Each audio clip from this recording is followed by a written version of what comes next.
Thank you very much for that warm reception and also for your presence here. What a tremendous honor it is to be amongst all of you. This is my second time at one of these. Last year, my colleague and I, Oz Guinness, were blessed with the opportunity to address some of you, but also some of you who weren't here. It's a pleasure to meet you for the first time, and we will discuss some pretty important issues then over lunch on the idea of religious freedom and the freedom of conscience, the ability to just vote your conscience and to live in a world where we have that certain freedom. And this topic this afternoon will be, I think, hopefully as important as that, the idea of debate without hate.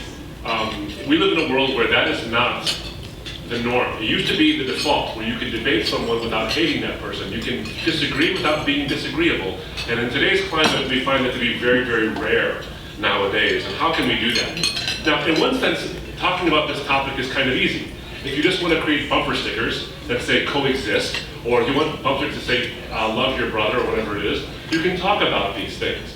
But if you want to actually talk in a way that actually respects the person who has a certain idea, while disagreeing with that idea, it becomes a little bit more difficult. We come from different backgrounds, different religious backgrounds. We come from different political backgrounds. We come from different ethnic backgrounds. Even our behavioral backgrounds are different. The things that we think are acceptable behaviors because of customs or whatever it is. There's this diversity of opinions in this very room, and of course in this country and around the world. And so it becomes very difficult, I think, sometimes to bring those differences and discuss them in a way that is cordial, but also respecting the person. And in a gathering such as this, we have that diversity, which I think is a glimmer of hope. I really do think it's a glimmer of hope, because many of us come with very differing worldviews, whether it's religious or otherwise, and yet here we are, sharing a meal together, looking each other in the face in a way that I think will help to foster respect. It's very hard to look at someone directly in their eye, or shake their hand and feel the skin of their palm and say, you are someone who's less than me. It becomes very easy to do that from a distance, but it becomes very hard to do it over a meal. And that's the, I think, wonderful blessing that God has given to us through the blessing of food.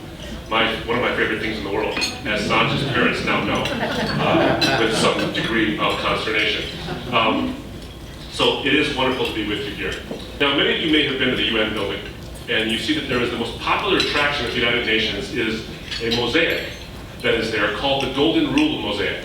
It's based on a painting of the American artist Norman Rockwell. Norman Rockwell had a painting that depicted people of different religions and ethnic groups and races, all standing shoulder to shoulder, doing various things from their countries, and they were all standing shoulder to shoulder, and that painting was made into a mosaic of stone, and in that inscription was the word, the Golden Rule, in that, the description, the caption of that painting. The Golden Rule, of course, many of us know it, despite our different backgrounds. We know that version of the Golden Rule that it so often says, do unto others as you would have them do unto you. Now, what is interesting about this mosaic is that it had become cracked over time.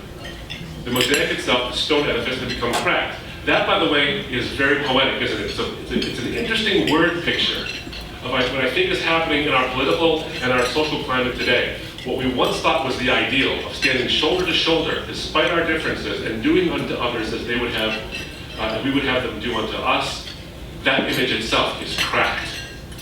And that's the world we live in today. But because of the importance and the popularity of that attraction at the UN, they had restored it. They had fixed the cracks and restored it. And Jan Eliasson, the former UN Deputy Secretary General, made the comment about it when it was unveiled. He says, about the work, the Golden Rule, he says, it reflects the very essence of our mission as set forth in our charter here at the UN. At its core, the work is about narrowing the gap between the world as it is and the world as we want it to be.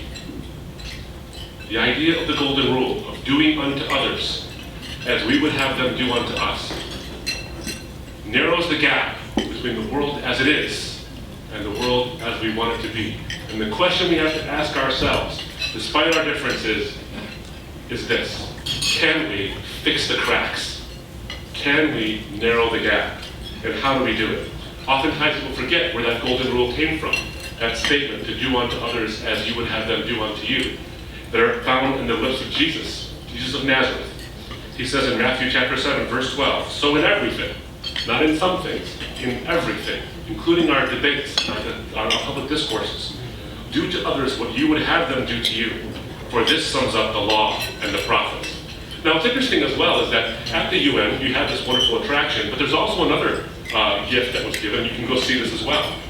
A gift that was given to the UN by the Interfaith Society. It's a poster of the Golden Rule, and it says the Golden Rule in the middle of it, and surrounding it in the graphics of the poster are the various cultures' different versions of the Golden Rule. Christianity doesn't have the only Golden Rule out there. There's actually different versions in other religious systems and other cultures. But many of them say something like this: do unto others as you want them to do, or you would have them do to you. Others say, don't do to others what you wouldn't want done to you. Some say, don't harm people because you won't be harmed. Others say, do kind things so that people will do kind things to you. Now, there are some very fundamental differences in the way those things are formulated, but there's a commonality that I think brings us here together today, but also needs to be the glue that binds our cultures despite our differences, and that is this. Every version of the Golden Rule makes the assumption that human beings, in general and in specific, every human being has an inherent dignity and worth. And I think the reason why we see such animosity in the world today is because we've lost that sense that every individual, despite their differences, has an inherent dignity and worth, even if they disagree with us sharply. And sometimes we're on the pointy end of that sword where we don't actually treat people that way. I remember when I was 11 years old, my cousins and I had gone to a local pizza shop. And we went up there all the time, got on our bikes, and went up to this local pizza shop. It was one of these kind of places with a storefront. You couldn't actually get your pizza and eat it inside the shop. You had to leave the shop and go outside. But we would get our pizza, we'd walk outside, and being 11-year-old boys, which by definition means we're disgusting, we would take our pizza and sit it outside of a trash can, on top of a trash can, right outside the pizza shop.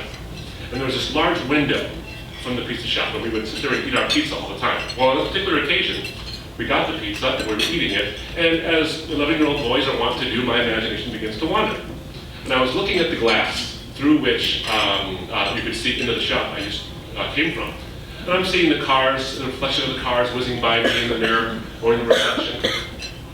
And I looked through the reflection, and the guy who had just given me my pizza, who I gave my order to and had just given me my pizza, was looking at me with a level of anger in his eyes that I couldn't even believe. And as I looked through the reflection, I saw his hand was raised directly at me in an obscene gesture. And I walked in. I was shocked, 11 years old, and I walked in into the shop. And I couldn't believe it. I was almost like shocked into asking him a question. I said, "Are you doing that to me?" And this 19-year-old man said, "That's right, camel jockey. What are you going to do about it?" Now, the reason why he knew I was from the Middle East is I gave him my name for the order. I gave him my name, and he had put it together. This is an Arab, and he got mad just by virtue of where I came from. What does that do to an 11-year-old? It shocks the system to say, you don't even know me, and yet you feel it's okay to denigrate me based on my heritage. And that's the experience of many people. And that was a mild experience compared to what some people go through in other parts of the world and right here in Canada because of religion, because of race, because of ethnicity. Yes, we are different, but we have to treat each other with that dignity of who we actually are. And this man, who I now think about and pray for all the time when I think of him, I don't know what's happened to him in his life, but that deep-seated anger that said, you are not as good as me based on your ethnicity, that has to stop. How do we get along and work together despite our deepest differences? Since that day when I was 11 years old, 33 years ago, I have since thought about that quite a bit. Now, I came from a background where I was not a Christian growing up. I came from a different religious heritage, and I became a Christian after a 9-year search into the historical, philosophical, and even existential, the things that mattered to me in terms of relevance of my life. Search. I did that 9-year search into why I should be a Christian. Having found it to be credible, not only credible, but I think uniquely credible, I gave my life to Christ. One of the reasons why this is a particular important topic to me is because I was a part of minority religion in America and a minority ethnic group. Then when I became a Christian, I was part of the quote-unquote majority in terms of the people who were nominally Christian. So I had this understanding of what it means to come from a majority and a minority background. And in some ways, having converted from my former faith into Christianity, I was in a very decided minority because people don't usually convert from my former faith to Christianity. So I see very, very seriously the differences we all have with each other and how we are ugly towards each other. But I also see glimmers of hope, like this very meeting itself. Let me give you a couple of ways in which I think we can engage in the debate without hate.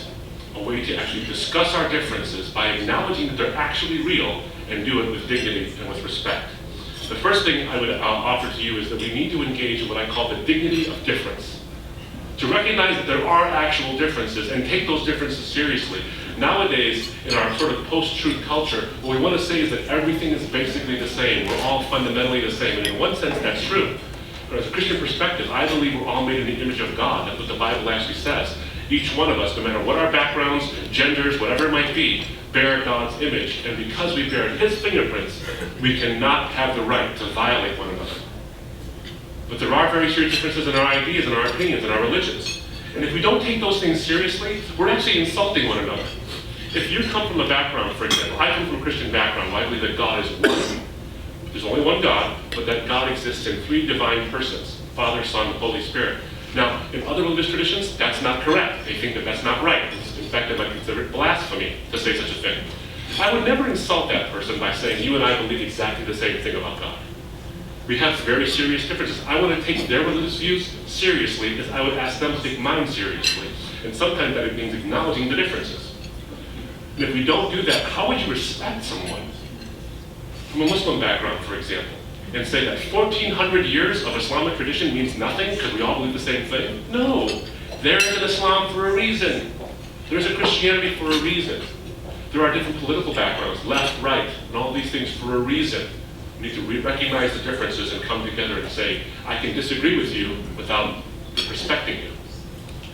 We need to afford that dignity. Now, the reason why we have to do that is because oftentimes not only do we not engage in a respectful dialogue with each other, but we also lose our ability to actually act rationally when we say everyone's the same in every way. Let me give you an example of what I'm talking about. I was speaking at a men's breakfast, a very large gathering of men, about my conversion experience and why I became a Christian, and I gave all the philosophical reasons and all these things, and I compared some other religious systems to Christianity as well. And there was a man sitting in the front row, and he was writing notes at a furious pace. I thought that his paper was going to explode into a ball of flame. It was going so fast. Well, what's typical with that kind of thing, that person will almost always be the first person in line to speak to me afterward, which I welcome. Well, he was, in fact, one of the first people. And as he came up, he said, I appreciate that you didn't disagree with other religious systems, you just talked about yours. I said, well, that's not exactly true. I want to respect people's beliefs, but I do want to also have differences. What's your question? He said, well, my worldview says this. All of us have a version of the truth. None of us has the whole truth. There is a truth out there, but none of us has all of it. And I said, okay, I agree with the part about there being an entire truth and none of us knows all of it. Because if I knew all the truth, well, I'd be omniscient, and that's what God is, and I'm clearly not omniscient, which means I'm not God. So far, we're on the same page. I'm not God. I agree with you. He said, but all of us have a version of the truth, no matter what our worldview is. I said, really? Everybody? Yeah. He said, yeah, everybody. I said, like Stalin, Pol Pot, Adolf Hitler? These men had versions of the truth? And he said this is what he said to me. I can't say that I prefer their version of the truth, but I also can't say I disagree with it. I'm like, so you agree? He said, no, I'm not saying I agree, I'm just saying I can't disagree. Which, who knows what that means? I said, are you telling me then that in your effort to respect all religious beliefs, you can't disagree with anybody?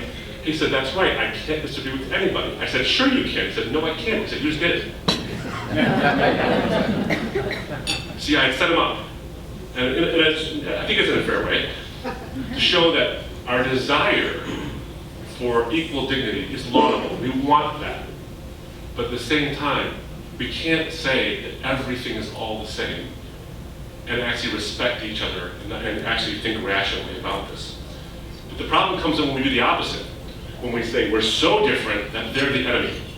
And that because they disagree with me politically or socially or religiously, they, whoever they are by the way, must be treated with disrespect, or I immediately suspect them as being out to get me. That's the other part.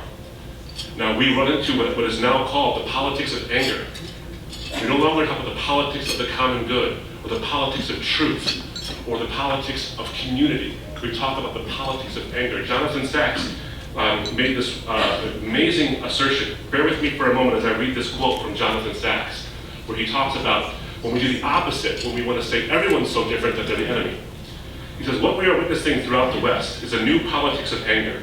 There is anger at the spread of unemployment, leaving whole regions and generations bereft of hope. There is anger at the failure of successive governments to control immigration and to integrate some of the new arrivals. There is anger at the financiers who brought the global economy to the brink of disaster, yet continue to reward themselves as if nothing had happened. There is anger at CEOs using public corporations for private benefit. There is anger that while a few have benefited disproportionately from the global economy, most people have seen their standards of living stay static or decline. There is anger at the perceived incompetence of governments to control the spread of extremism and terror. There is widespread feeling that the world in the 21st century is running out of control. This has led in France, Greece, Austria, Hungary, and Poland to a resurgence of the far right. Elsewhere, there is an emergence of the alliance of the far left and radical political movements.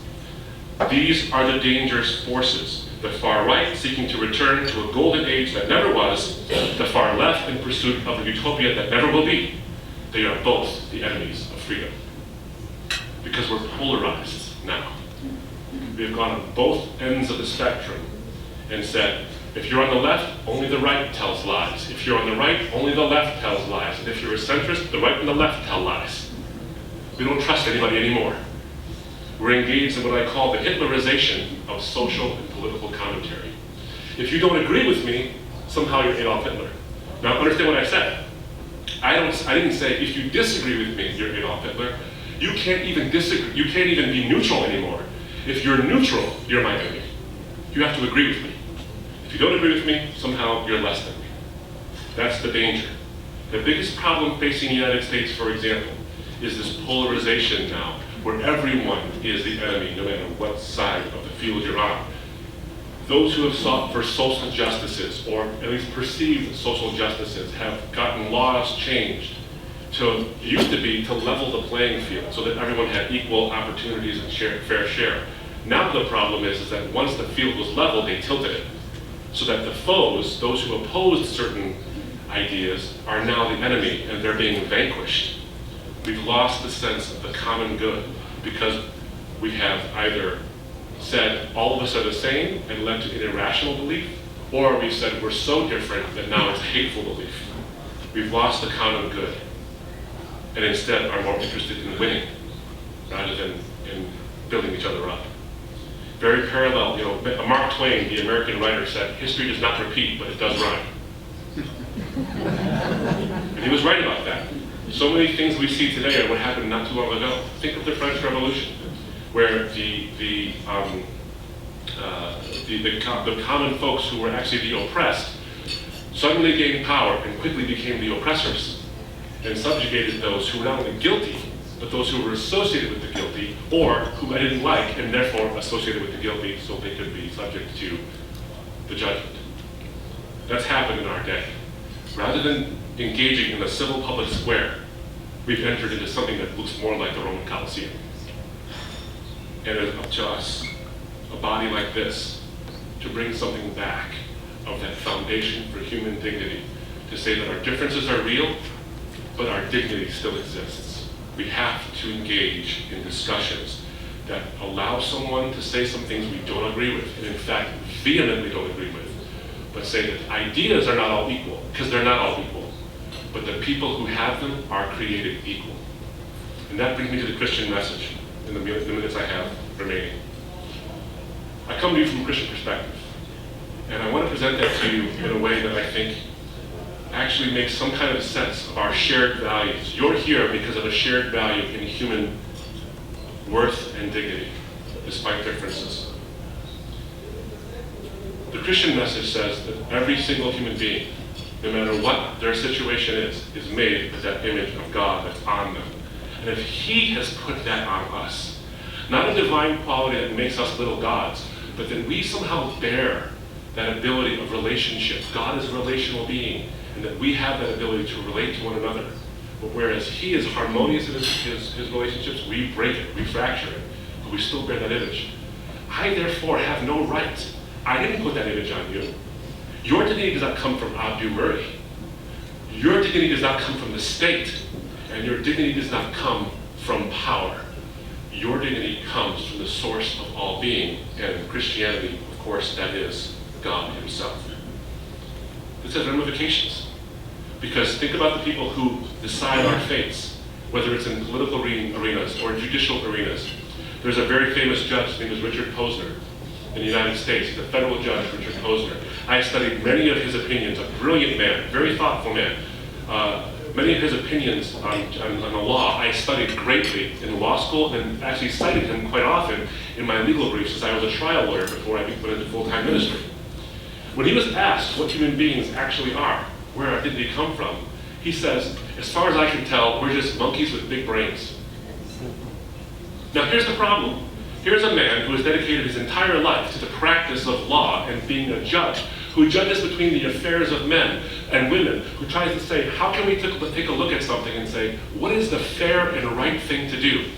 If he thinks we're just monkeys with big brains, how is he a judge and not a zookeeper? He's just keeping the animals from biting each other. You're here in Ottawa from the various places you come, because I think that you believe you are actually contributing to a greater good, not only for your own country, but in the global community. You are not zookeepers. And the Bible says that each one of us is made in that image. King David, pondering on the world itself and on the creation of humanity, he makes that statement, what is man that you are mindful of him, O God? The Son of Man that you care for him. Yet you have made him a little lower than the heavenly beings and crowned him with glory and honor.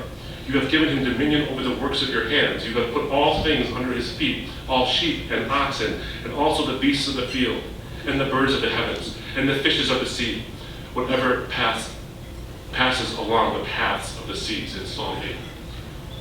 What is man that you are mindful of him? Because there is not much in us that is worthy of God's attention, and yet he does this for us. We don't deserve it, yet he does this for us and places us in these places. Why is that? Because we bear that image that he puts on us. We have that objective value.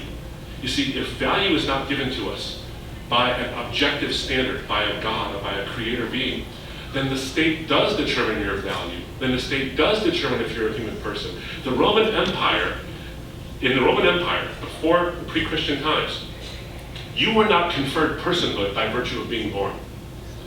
You had to be given personhood by the state. In fact, the word person is the word persona, which means mask, something artificial to you. You didn't have it inherently. But the Christian message was this: all people are created in God's image. All have fallen short of God's command, his purity. So we're all equal in that sense. But there's also this equality that the Christian message gives to you and to me. It says that God himself picks you up. You don't prove yourself to him. He shows you your worth and value by paying a price that you and I deserve to pay. And he did that at the cross. It is the great equalizer. Everyone's equally a sinner, but everyone's equally offered that redemption. And that has led, I think, to some of the greatest achievements in the world, that sense that we're all equal, which didn't even occur. David Bentley Hart says it would not even have occurred to our pre-Christian ancestors that human beings were equally valuable no matter what their station in life was. He says that those ideas, as a historian, those ideas were unintelligible to our pagan ancestors. It was a Christian message that suddenly said everyone is equal and deserves to be treated with dignity. In fact, so powerful is this that it's led to many of the changes we see in the world. And as much of a checkered history as the church has had, and it's not been a good one, 100%. It has some great moments, but also some very deep and dark valleys. Men like Marcello Pera, an atheist philosopher and former politician in Italy, makes this statement. You recall, of course, the visions of the French Revolution and the statements, liberté, égalité, fraternité, liberty, equality, and unity. And the picture of it is Madame Millard, the actress, singing these words of liberty, equality, and unity, as if the Enlightenment had created these ideas. in the 16th and 17th centuries and 18th centuries. But Marcelo Pera looks back and says that is not the source of those ideas. He's not a Christian, he's an atheist. He says, have the concepts of liberté, égalité, fraternité by any chance been invented by Madame Ballard? Or is it rather the case that the pretty French actress recited in her own way lines read, for example, in the Gospels? Does not this old-fashioned booklet teach that men are the creation of God, created in his image and therefore free, equal, and united by the same destiny? True, it took a long time and many troubles and tragedies to understand this message, but that means the Enlightenment was late, not that it was new. It was this message of the gospel that all people are created in his image and therefore free, equal, and united by the same destiny. When you recognize that in someone else, despite the religious, political, or other differences, how do you look at someone, taking that message to heart and say, you are somehow less than me, and I hate you for disagreeing with me, whether implicit or explicitly? Now, I'm not advocating that our governments have to be religious in nature. History has taught us something, that whenever religion and politics mix, both suffer. What I'm saying is that we, as human beings ourselves, have to take this idea in and ask ourselves, do I treat other human beings with the dignity as if I believed they were created with God's fingerprints all over them? So the golden rule has many forms, as I began. Do not do unto others as you would, and so that they will do unto you. Don't do unto others so they won't harm you, and all these things. But in many of these ways, these other variations of the golden rule, as valuable as they are self-defensive. Don't do things bad to people so that they won't hurt you, or do things to people so that they will repay you with goodness. Those are either self-defensive or self-seeking. If I can be so bold as to tell you that the way Jesus actually formulates it, when he says, do unto others as you would have them do unto you, doesn't guarantee that they will do good things unto you. It's a great risk. He says, do unto others in a good way, even if they never treat you well. Because that changes hearts and minds. When Christians were fed to the lions in the Colosseum, Christ and Caesar had met in the arena, and Christ still won, without lifting a spear. That message of the golden rule has been cracked. It has been cracked. We need to restore it. We need to bring it back. There are some bad ideas out there, and we have to engage with each other on whether or not there are good ideas to be had. We need to do that, though, with the dignity and respect that human beings deserve, because not all ideas are equal, but everyone who has those ideas is created equal. That seems to be something to do that's more and more difficult in our day. That's why it's all the more important that we do it, and we do it now. Thank you for the honor of speaking before you. Thank you for gathering together in this wonderful meeting. I see the diversity here. It's like looking at a beautiful spice rack. Everyone is flavored differently. But it's my hope that we come together and talk about these things in a way that brings true flavor and an aroma that is pleasing to the world. We need it. We need you. Thank you so much for giving me a hearing. God bless you all.